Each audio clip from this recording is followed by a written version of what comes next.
ഇന്ന് ചോറിനും കഞ്ഞിക്കും സൈഡായിട്ട് ഒരു കൂട്ടാൻ ഉണ്ടാക്കാം. അതിനായിട്ട് 2 പച്ചക്കായ കട്ട് ചെയ്ത് മാറ്റി വെക്കാം. പിന്നെ 1/2 കപ്പ് വൻപയർ കുതിർത്തിയത് കുക്കറിലേക്ക് ഇടാം. പയർ മുങ്ങി നിൽക്കുന്ന രീതിയിൽ വെള്ളവും കൂട്ടാനിലേക്ക് ആവശ്യത്തിനുള്ള ഉപ്പും ചേർത്തിട്ട് കുക്കർ അടച്ച് വെച്ചിട്ട് മീഡിയം ഫ്ലെയിമിൽ 2 വിസിലടിച്ചാൽ മതി.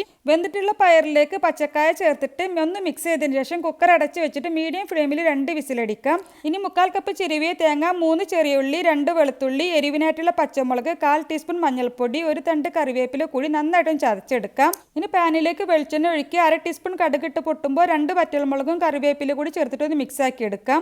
ഇതിലേക്ക് വേവിച്ചിട്ടുള്ള പയറും പച്ചക്കായ കൂടി ചേർത്തിട്ട് നന്നായിട്ട് മിക്സ് ആക്കിയതിന് ശേഷം ഇതിലേക്ക് ചതച്ച് വെച്ചിട്ടുള്ള തേങ്ങയുടെ കൂട്ട് ഇട്ട് കൊടുക്കാം. എന്നിട്ട് നന്നായിട്ട് മിക്സ് ആക്കി എടുക്കാം. നന്നായിട്ട് മിക്സ് ആക്കിയതിന് ശേഷം ഒരു 4-5 മിനിറ്റ് ലോ ഫ്ലെയിമിൽ അടച്ച് വെക്കാം. ഒരു 5 മിനിറ്റിന് ശേഷം തുറന്നിട്ട് നന്നായിട്ട് മിക്സ് ആക്കി കൊടുക്കാം. ഇതിലേക്ക് ഒരു 1/4 ടീസ്പൂൺ കുരുമുളക് പൊടി കൂടി ചേർത്തിട്ട് നന്നായിട്ട് മിക്സ് ആക്കിയതിന് ശേഷം ചൂടോടെ കഞ്ഞിൻ്റെയും പയറിൻ്റെയും കൂടെ കഴിക്കാൻ അടിപൊളിയാണ്.